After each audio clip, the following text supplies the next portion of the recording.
Assalamualaikum warahmatullahi wabarakatuh. Alhamdulillah, salatu wassalamu ala rasulillah wa ala alihi wa sahbihi wa mawalah. Wala hawla wala quwwata illa billah.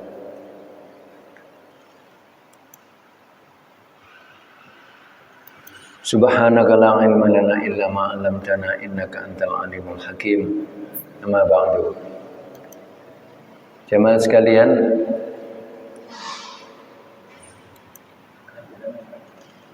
kita melanjutkan dulu apa yang kita kaji.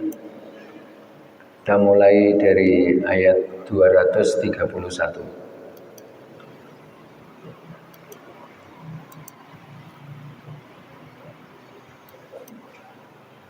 Dua, tiga, satu. Okay.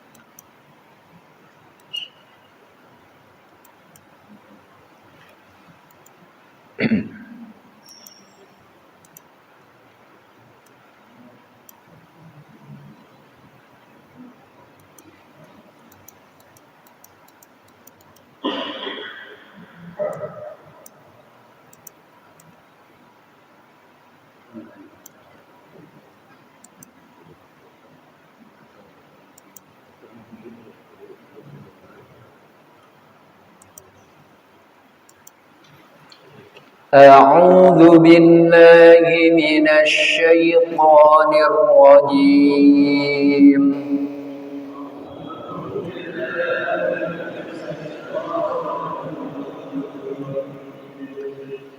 وإذا طلقتم النساء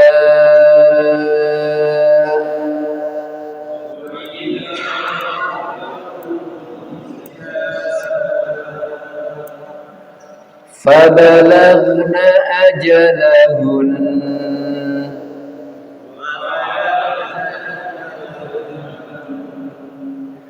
فأمسكوهن بمعروف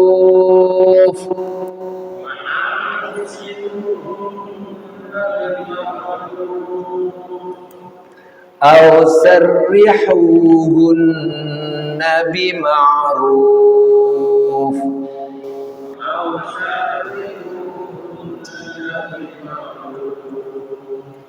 ولا تمسكوهن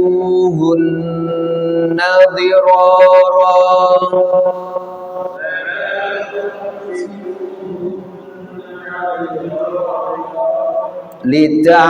لتعتدوا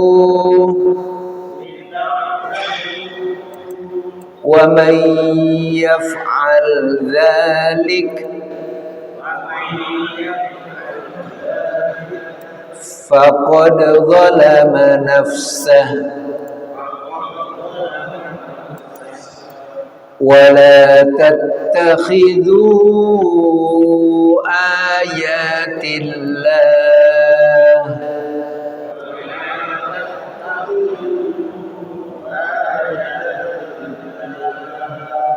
هزوا واذكروا نعمة الله عليكم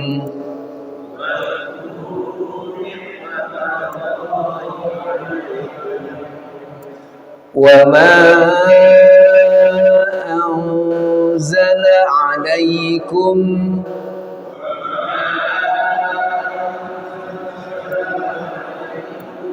من الكتاب والحكمة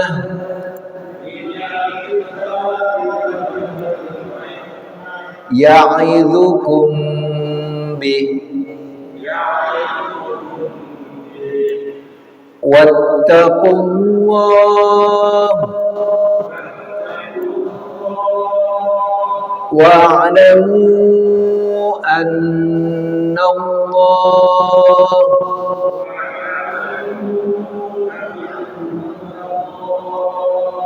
annallaha bikulli syai'in alim.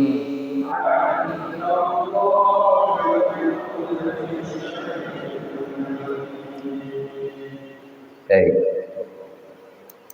Kelanjutan dari ayat yang ke-130 itu batas tolak ya, sebagaimana di ayat yang sebelumnya ini adalah batasnya 2 kali.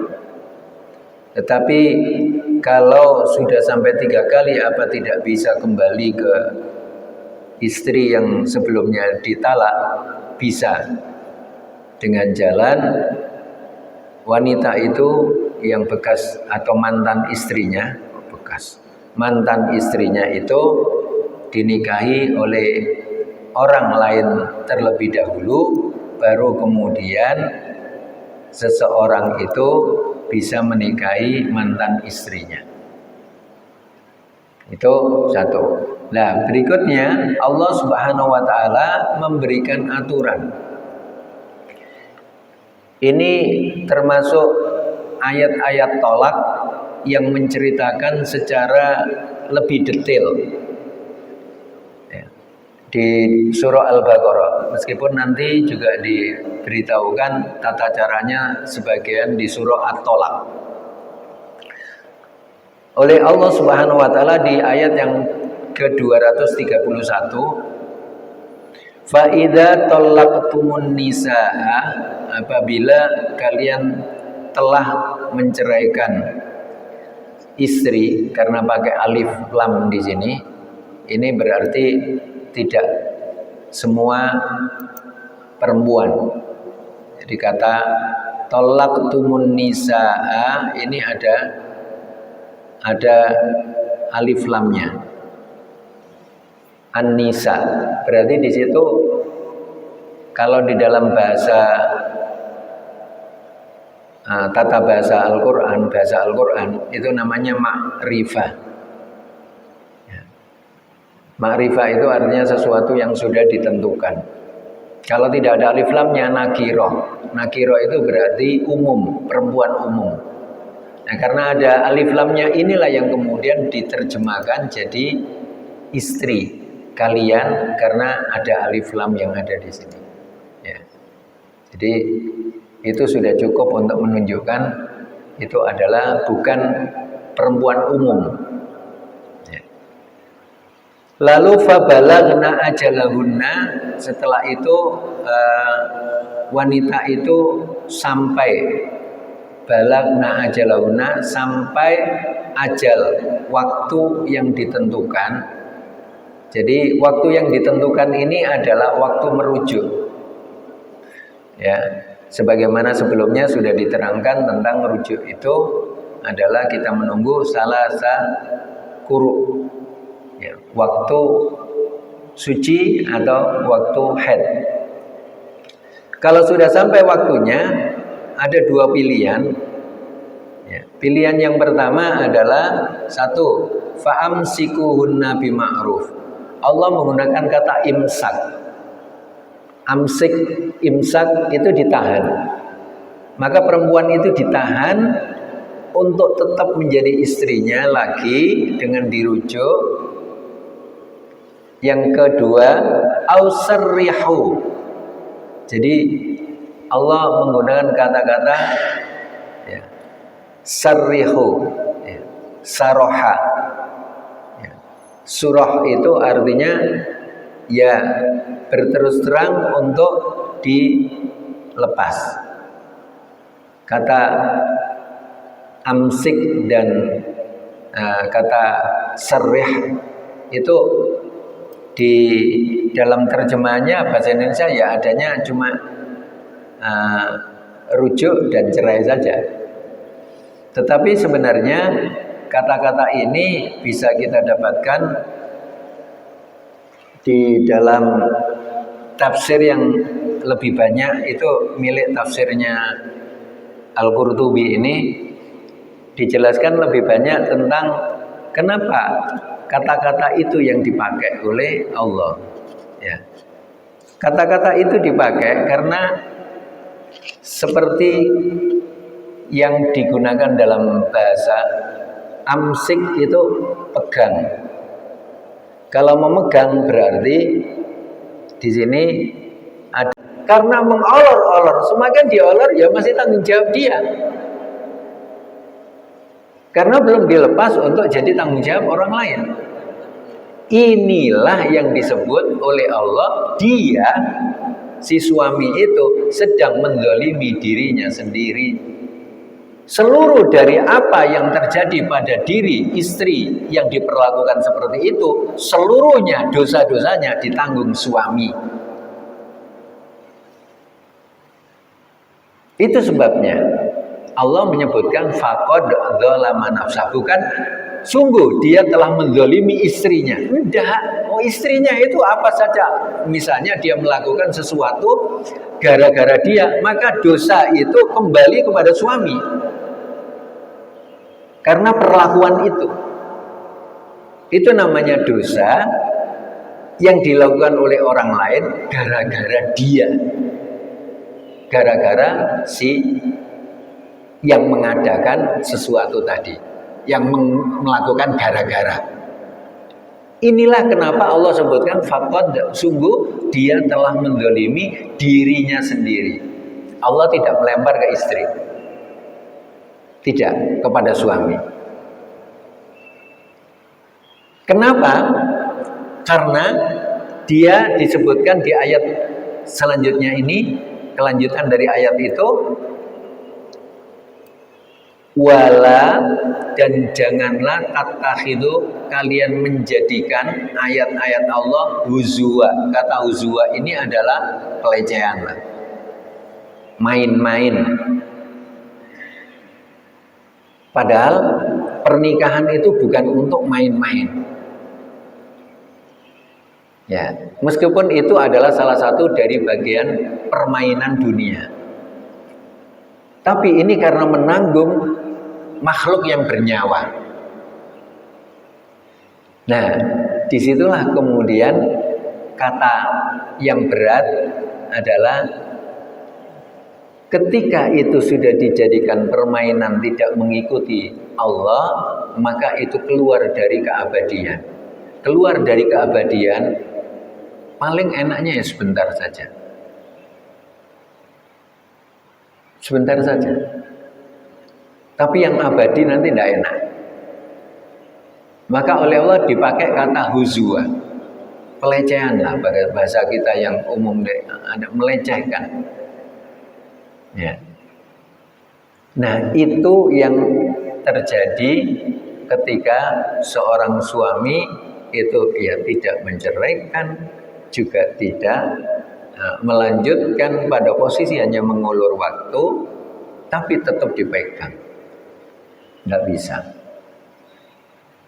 Maka Allah memberikan batas waktu tadi itu. Lanjutnya Allah mengingatkan tentang wadhkuru, dan ingatlah, ya, ingatlah. Apa yang diingat? Nikmatullahi alaikum. Ya. Apa nikmat yang diturunkan oleh Allah? Yaitu yang sedang kita kaji ini. Wama, dan apa-apa anzala alaikum, apa yang diturunkan kepada kalian minal kitab, satu kitab, ya, kitab ini ada alif lamnya, maksudnya adalah Al-Quran. Wal hikmah, ada alif lamnya, hikmah ini disebutkan adalah apa yang dilakukan, disabdakan, diputuskan, ya, oleh Rasulullah, itu adalah termasuk sunnah. Saya ambil kata sunnah dulu sebelum hadis. Ya. Sunnah itu berarti ajaran. Karena ajaran ini sumbernya dari Rasulullah, maka disebut dengan hadis. Hadis itu salah satu di antara kriterianya ucapan. Masuk di dalamnya perlakuan. Ya, masuk di dalamnya lagi adalah apa saja yang diputuskan oleh Rasulullah, termasuk diam. Diamnya Rasulullah itu berarti keputusan. Misalnya Rasulullah tidak berkomentar apa-apa terhadap perilaku seseorang, maka itu termasuk hadis. Nah, jika sunnah itu kan ada tiga makna. Jika sunnah itu dikaitkan dengan hukum, maka itu hukum antara wajib dan haram. Ya, itu sunnah. Jika sunnah itu dikaitkan dengan perilaku, maka itu masuk di dalamnya ajaran. Jika sunnah itu dikaitkan dengan keberadaan Rasulullah, maka itu sama dengan hadis. Seperti sunnatullah itu yang kedua. Nah, itu bahasa lain Allah sebutkan hikmah. Karena hikmah ini adalah apa yang diketahui dan diamalkan dengan keyakinan itu yang diambil dari utamanya yang diturunkan oleh Allah, yaitu Al-Quran. Maka jika diambil dari itu, maka hikmah. Baik hikmah itu namanya as-sunnah atau al-hadis, atau hikmah itu adalah mengambil lebih tinggi dari ilmu. Ilmu ini kalau belum diamalkan belum jadi hikmah. Ilmu ini kalau belum diyakini, sudah tahu tapi belum diyakini, seperti umumnya Bani Israel, itu belum jadi hikmah. Itu hikmah. Maka kitab dan sunnah itu ya'idzukum bi, akan memberikan mau'idhah, memberikan pelajaran, memberikan nasihat dengannya. Untuk apa? Untuk kita berhati-hati.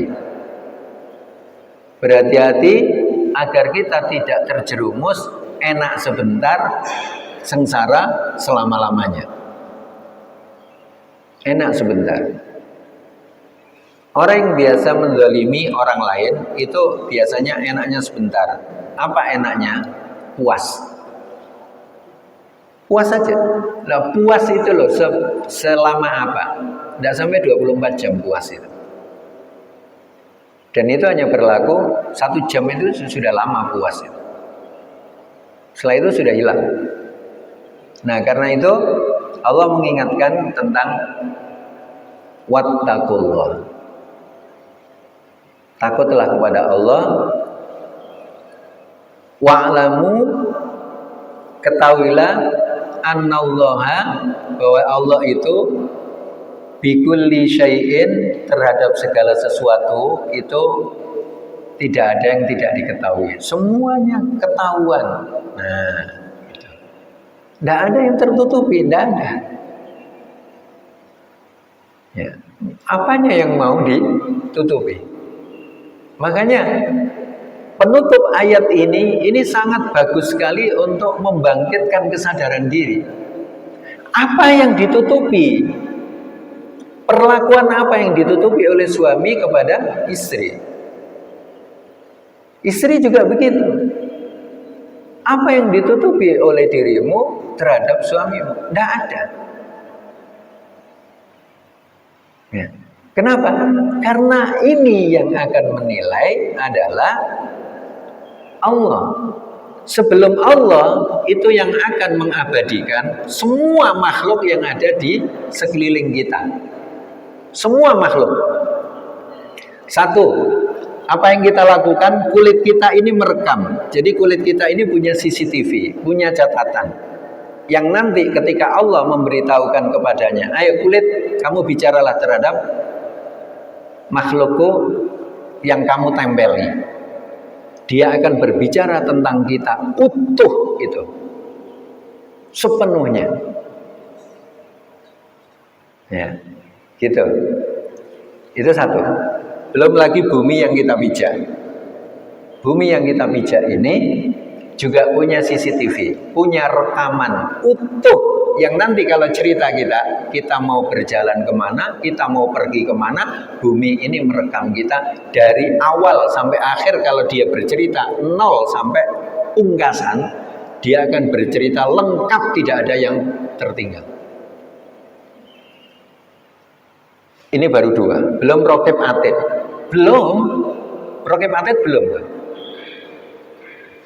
Belum satu tempat yang kita tempati, misalnya kita duduk di atas sajadah.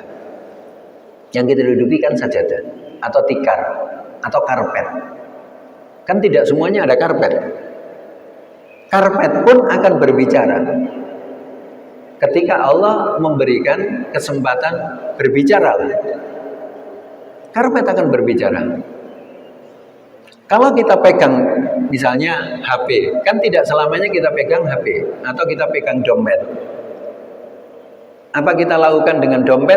Selama kita perlakukan dengan dompet, dompet akan berbicara. Ketika Allah memberikan kesempatan untuk berbicara, berbicaralah tentang Saifuddin Nawawi, dompet akan berbicara. Ini yang situasional. Yang umum, kulit ini umum. Karena kemana-mana kita tidak pernah meninggalkan kulit kita. Kalau jaket kulit kita bisa simpan di rumah. Tapi kalau kulit, kita makan soto bisa tanpa kulit. Kita kemana-mana bawa kulit. Nah, ini yang tidak bisa. Ini merekam ini. Kita mau tutupi apa? Dia tetap merekam kita. Ini sebelum Allahnya, sebelum Allah. Makhluk-makhluknya ini dibuat untuk menjadi mata-mata kita. Tapi mata-mata itu kan identik negatif kan. Maka Allah gunakan dengan kata-kata saksi. Saksi yang akan berbicara. Semuanya, tidak terkecuali. Makhluk-makhluk Allah ini nanti setelah menyaksikan kita, ya sudah selesai mereka tugasnya. Karena terakhir tugasnya itu adalah hadir untuk menyaksikan kita. Gitu.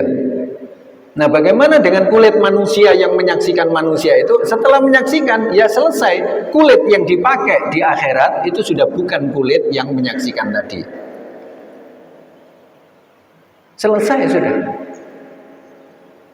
Nah, tugas terakhir mereka itu adalah bersaksi atas kita, bukan bersaksi atas antar mereka, enggak, bersaksi atas kita. Inilah kemudian sebagai satu bekal keimanan kita, kita kemana mau lari, kita mau beralasan apa, kita mau menutupi apa, kita mau apa lagi? Nggak bisa. Ini belum raqib atid loh ya. Belum korin yang selalu bersama kita. Korin itu dari bangsa jin atau yang tidak terlihat yang selalu bersama kita. Dia dan malaikat itu tugasnya mendorong kita ketika kita punya keinginan baik. Didorong, ayo, terus dimotivasi, terus didorong sampai kita berhasil melakukan kebaikan. Tapi kalau kemudian kita akan atau ingin melakukan keburukan, maka korin dan malaikat itu kemudian seluruhnya berlepas diri. Itu urusanmu. Aku tidak ikut campur. Itu yang disebut korin dan raqib serta atid. Ini belum. Kita berbicara selain dari mereka. Kemana kita mau bersembunyi? Ini kuat sekali ayat ini untuk membangkitkan kesadaran kita. Kalau di dalam ruh kita masih ada akal yang kita gunakan, ya, akal pikiran dulu, kemudian akal secara umumnya kita gunakan untuk kesadaran. Ya. Biasanya yang tidak sadar itu kan posisi-posisi seperti ini ketika seorang suami memperlakukan istri atau seorang istri memperlakukan suami. Maka penutup ayat ini subhanallah. Annallaha bikulli syai'in. Kullun itu tidak ada yang tersisa. Contoh paling mudah, kita makan ikan di piring tetapi durinya tidak kita makan. Itu tidak makan ikan kullun, itu makan ikan jami'un, karena masih ada sisanya. Tapi kalau ikan goreng atau ikan bakar itu dimakan habis, bahkan sisa minyaknya aja juga ditoleti gini, habis, itu namanya makan ikan kullun, tidak tersisa. Berarti tidak tersisa apa saja, Allah Maha tahu gitu, tidak ada yang tersisa.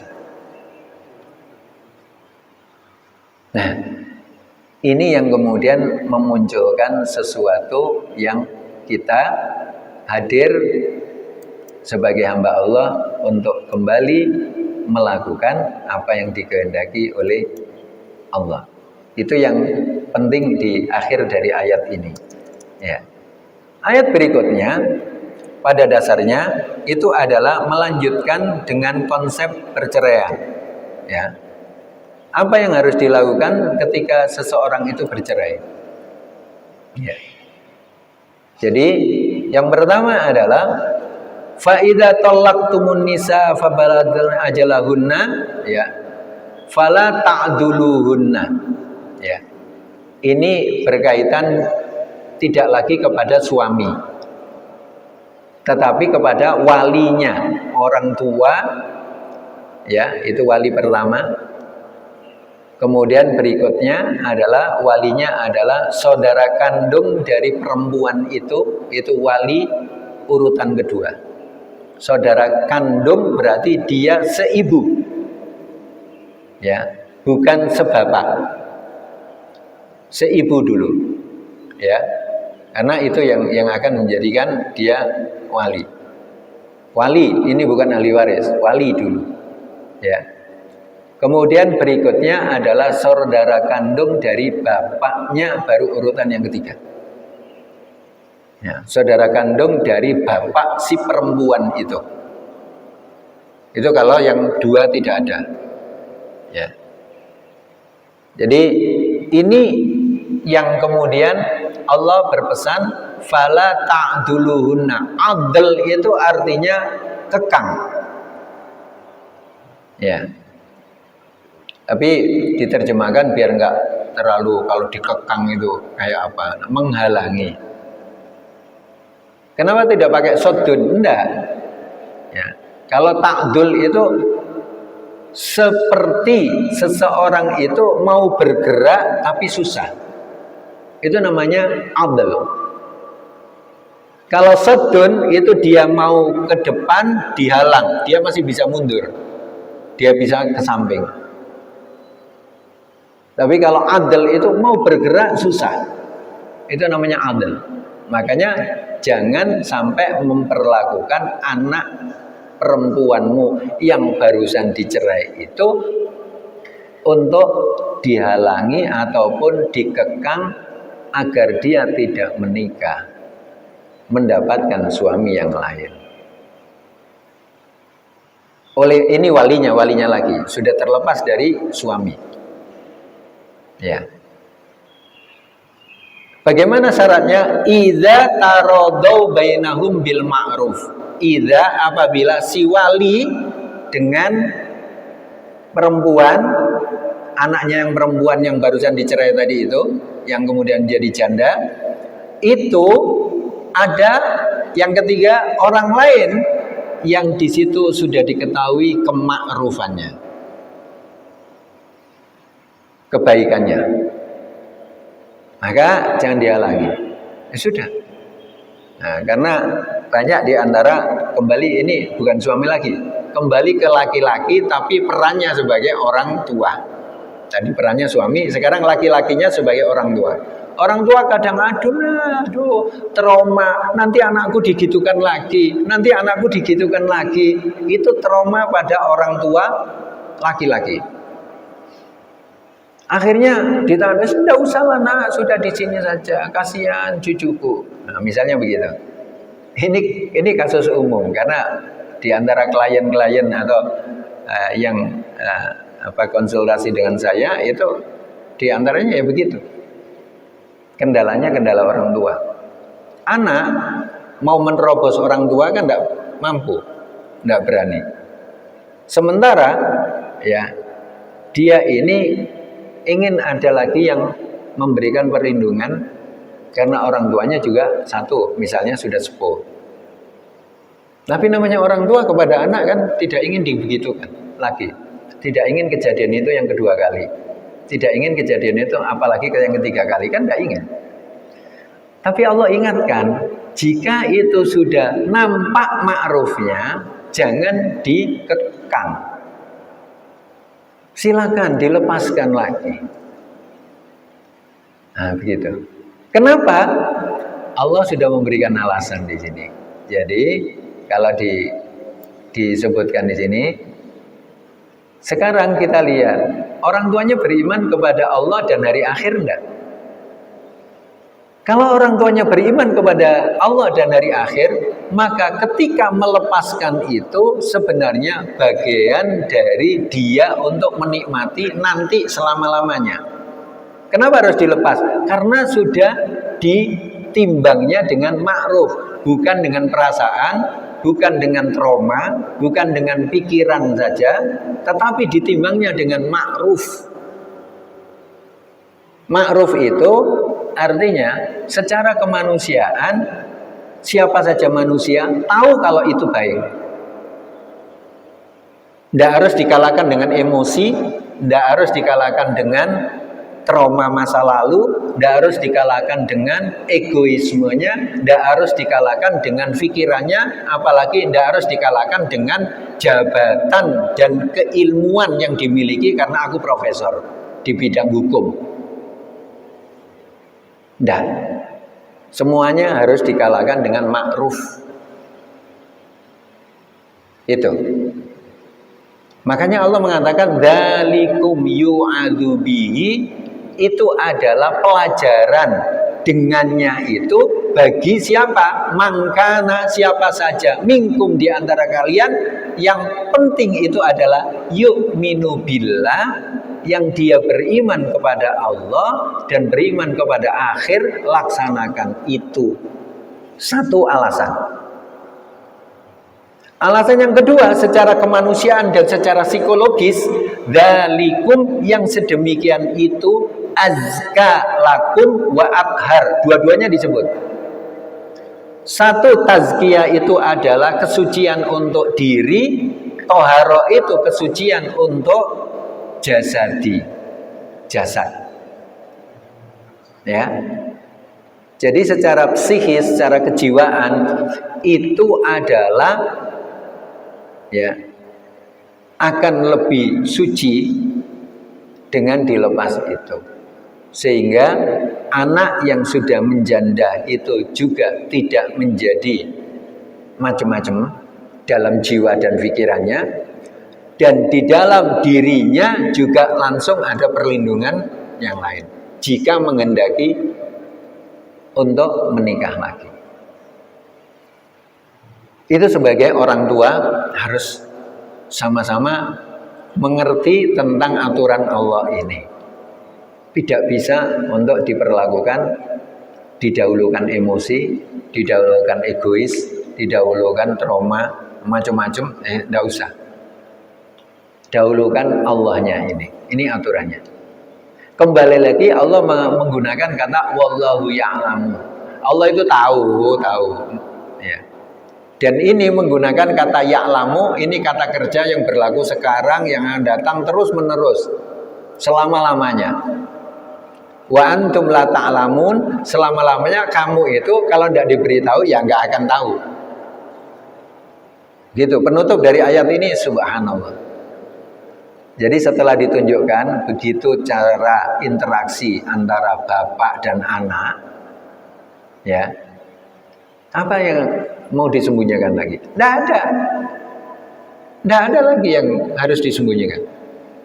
Karena itu kenapa harus bersembunyi? Ya tidak perlu. Karena Allah mengetahui. Sementara kamu tidak tahu, kamu hanya bisa merasakan. Oh, hidup baru kemarin tak ciptakan. Tahu apa? Kan baru diciptakan. Nah, sebelum diciptakan kan kita juga tidak tahu apa-apa. Setelah diciptakan aja kadang kita ada yang kita tidak tahu kok. Maka Allah tekankan, Allah Maha mengetahui selama-lamanya, kamu tidak tahu selama-lamanya selama tidak dikasih tahu. Sehingga interaksi satu suami istri, interaksi orang tua dan anak, itu aslinya tidak ada yang harus disembunyikan terkait dengan perlakuan dan perilaku yang diperlakukan. Ya kalau terjadi kesalahan ya sudah minta maaf, selesai. Ya. Kalau baik ya itu yang dipertahankan. Begitu saja. Ini supaya nanti tidak menjadi beban bagi yang lain. Ya, atau tidak menjadi beban bagi diri sendiri, itu pertama.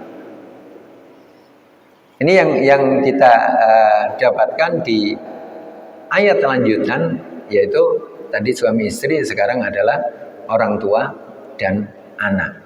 Karena itu di kelanjutannya ini panjang sekali ya, saya tidak ngambil yang panjang sekali, tetapi intinya kaitannya dengan ayat berikutnya itu adalah kembali lagi ke perkara suami. Jika dia meninggalkan anaknya itu masih membutuhkan ASI. Jika seorang suami sudah menceraikan istri, istrinya masih punya hak untuk dinafkahi secara finansial. Karena tidak bisa, umumnya orang bercerai ya, kamu sudah saya ceraikan, ya sudah itu urusanmu. Di bulan berikutnya dia tidak dapat lagi nafkah. Salah. Itu sudah kezaliman, dapat kezaliman lagi, dapat kezaliman lagi. Jadi ini yang sedang dibicarakan. Sebab seorang istri yang sudah dicerai itu di bulan pertama sampai habis masa iddahnya itu masih tanggungan suami. Gitu.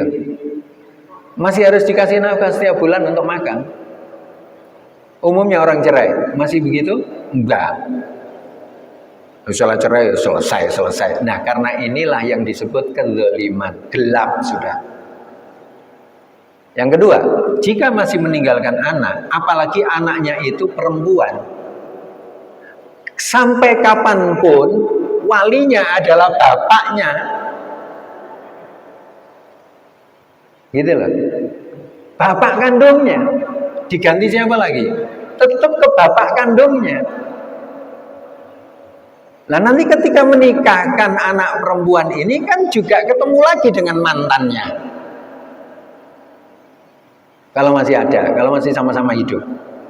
Tidak bisa dipisahkan ini. Tidak ada mantan anak, mantan bapak. Tidak ada.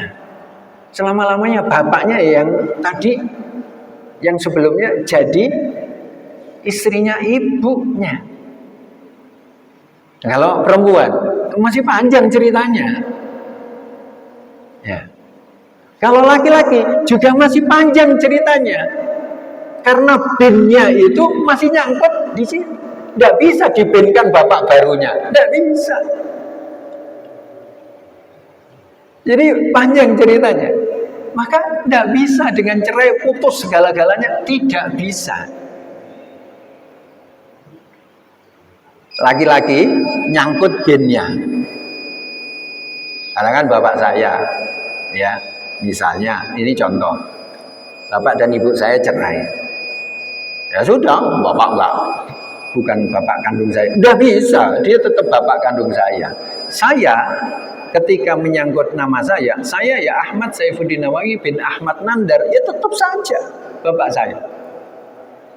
Nanti kesangkut kemana? Ya bapak saya lagi yang dapat itu, binnya masih lekat. Ini anak perempuan. Anak perempuan selain bintinya juga walinya tidak bisa. Selama masih hidup ya belum diwali sama bapak kandungnya tidak bisa. Terus wali hakim, oh enggak usah hubung-hubungan dengan mantanku gitu. Ibunya memutuskan gitu. Ibunya salah. Pernikahannya bisa tidak sah. Kalau tidak sah jadi zina anaknya. Berat kan? Inilah laki-laki dengan perceraian itu tidak hanya melampiaskan nafsu, wis kon duduk bojoku. Habis. Nggih.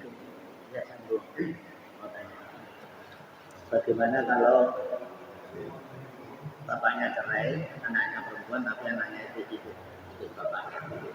Jadi selama cerai itu anaknya itu ada perempuannya itu bapaknya. Ya. Apakah yang seperti itu tuh umpamanya ibunya itu jauh, apakah anak itu mau dinikahkan harus izin ibunya dulu atau ikut dengan Ya, kasusnya kebalikannya bagaimana dengan kalau dia ikut bapaknya? Bagaimana dengan ibunya? Ibunya tetap ibu kandungnya.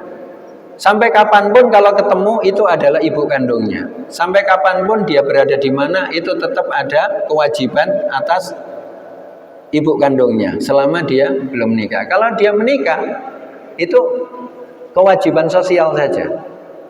Karena kewajiban utamanya kembali kepada suami. Ya tetap. Si anak tetap. Jadi dia harus ada pada 2 institusi. Bahkan 3 institusi. Institusi keluarganya sendiri, institusi pada orang tua bapaknya, institusi pada orang tua ibunya. Enggak mau repot, pertahankan pernikahan. Itu misi yang diberikan oleh Allah. Tetapi kalau tidak bisa dipertahankan, lakukan dengan cara yang ma'ruf. Nanti hubungan itu akan asik saja. Ada seseorang sudah menceraikan istrinya sudah dinikahi oleh orang lain, maka antar suami yang baru dengan suami yang lama ini akrab sekali seperti adik dan kakak. Enggak ada masalah. Tapi itu kan 1.000.000 enggak 1.000.000, terlalu sedikit. 1.000.000. Lah, kenapa bisa terjadi begitu? Kalau itu didudukkan sesuai dengan kehendak Allah, itu bisa terjadi. Ini bukan cerita. Ada fakta dan saya menyaksikan sendiri. Dan saya bertemu mereka. Oh, mereka itu kadang ngopi ya berdua. Nanti ketika sakit itu kemudian ya dikunjungi mereka berdua. Lalu apa dulu bercerai? Ya itu urusan lain itu. Tapi kan interaksinya ini masih tetap. Meskipun itu bukan istriku. Jadi suami yang baru dengan suami yang lama ini itu akrab sekali. Ke sawah ya nyangkul kadang ya, dia nyangkul sawahnya di sana, nih ya bareng ya. Kadang rangsumannya ya dimakan berdua di sawah itu. Ya dia bawa sendiri, gitu. Ini subhanallah. Karena suasana yang dicari seperti itu, tidak menyisakan kezaliman dalam perceraian itu. Gitu loh. Allah dudukkan seperti itu biar nanti itu sekarang enak, nanti juga enak. Enak itu selama-lamanya. Jangan sekarang enak, nanti gak enak. Enak itu harus selama-lamanya. Seneng harus selama-lamanya. Begitu. Ini di ayat yang panjang setelahnya hubungannya begitu. Jadi setelah nanti menikah, itu hubungannya dengan sisa-sisa yang masih tetap melekat.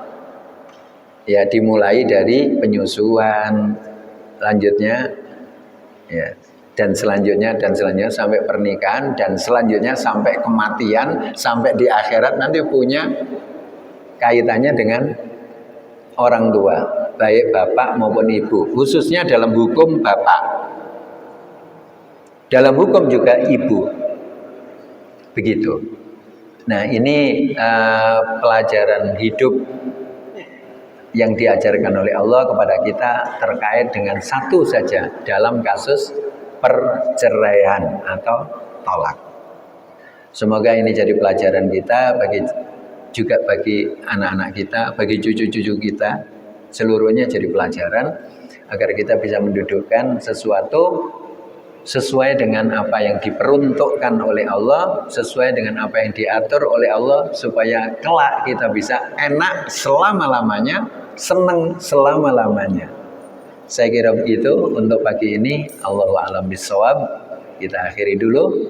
Subhanakallahumma rabbana bihamdika asyhadu an la ilaha illa anta astaghfiruka wa atubu ilaik. Mohon maaf, hadanallahu wa iyyakum ajmain. Assalamualaikum warahmatullahi wabarakatuh.